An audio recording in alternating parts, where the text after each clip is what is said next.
RAJAGRHA. Sutra. The Buddha was dwelling in the city of RAJAGRHA. Sastra. This phrase must be explained now. Question. Why is it said that the Buddha was dwelling at RAJAGRHA instead of describing the teachings of the prajnaparamita directly? Answer. The author mentions the place, the time and the individuals so that people will trust his story. Vihara. What is meant by dwelling? 1. The 4 bodily positions. Sitting, lying, walking and standing are called dwelling. The Buddha takes up these positions to frighten Mara's troops and so that his disciples will rejoice and enter into all kinds of dhyanas. 2. Furthermore, there are 3 dwellings. Divine abodes, the abode of Brahma and the abode of the saints.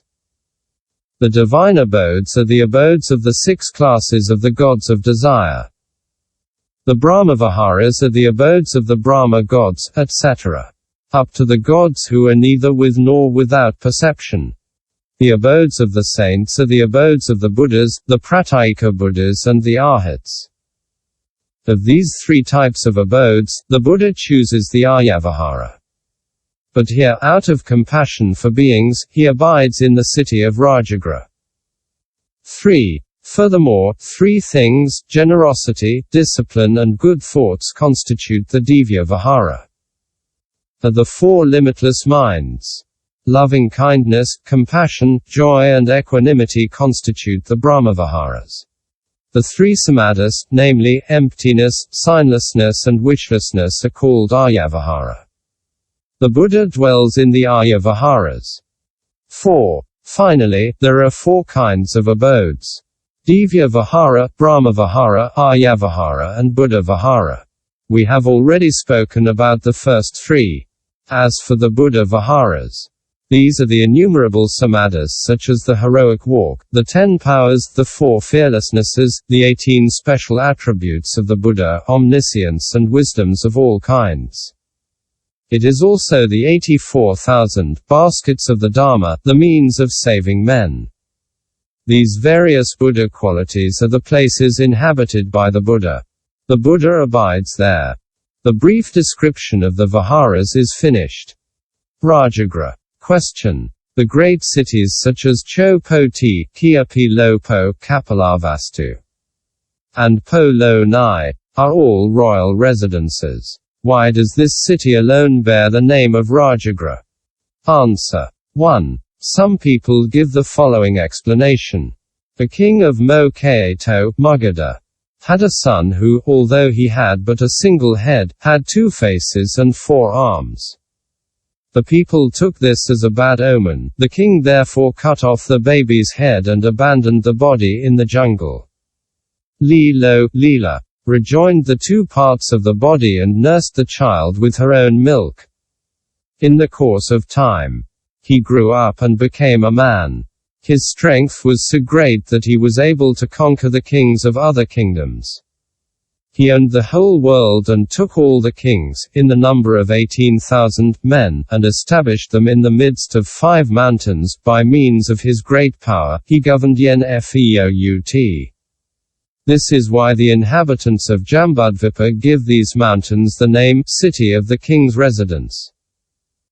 2. Others say the following. In the city in which the king of Magadha lived, there were fires. Each time the city burned down, it was rebuilt. This happened 7 times. The people of that country were overwhelmed by the work imposed upon them.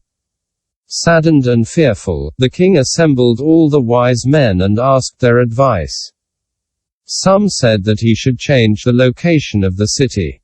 The king therefore sought out a place where he could settle. He saw these 5 mountains which formed an enclosure like a wall. He built his palace there and settled in the center of this place. This is why this place is called City of the King's Residence. 3. Here is another explanation. In times past, there was in this kingdom a king called Po-Seou who renounced worldly things, went forth from home and became a recluse. At that time, the Brahmins who were still householders and the hermits who had left the world had a debate. The Grhasta Brahmanas said, according to the sacred texts, in the offerings to the gods, living beings must be killed and their flesh must be eaten. The Pravrajatasis answered, when sacrifices are made to the gods, living beings must not be killed and their flesh should not be eaten. The debate went on between them. The Pravrajatasis said, there is a great king here who has left the world to become a recluse. Would you trust him? The Grhasthabrahmanas replied that they would trust him, and the others said, we will take this man as arbitrator and tomorrow we will go to question him.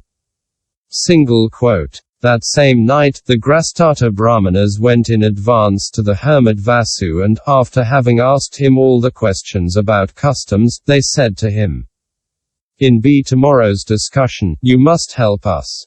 Thus, the next day at dawn, at the beginning of the discussion, the Pravrajatasis asked the hermit Vasu, in the sacrifices to the gods, should or should one not kill living beings and eat their flesh?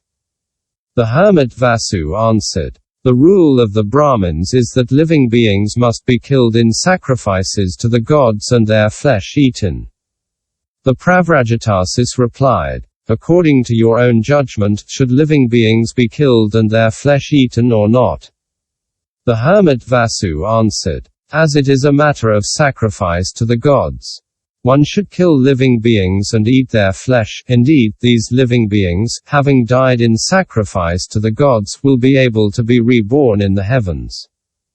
Single quote. The Pravrajatasis exclaimed, you are greatly mistaken. Your words are untruthful. And they spat upon him, saying, criminal, disappear. Immediately the hermit Vasu sank into the earth up to his ankles because he had been the first to open the door to great sins. The Pravrajatasis said to him, you should speak the truth. If you persist in lying, your whole body will sink into the earth. The hermit Vasu answered, I know that it is not a sin to kill sheep and eat their meat when it is done for the gods. Immediately he sank into the earth as far as his knees. In this way, he disappeared gradually as far as his thighs, then up to his neck. The Pravrajatasis said, now your deceitful speech has received its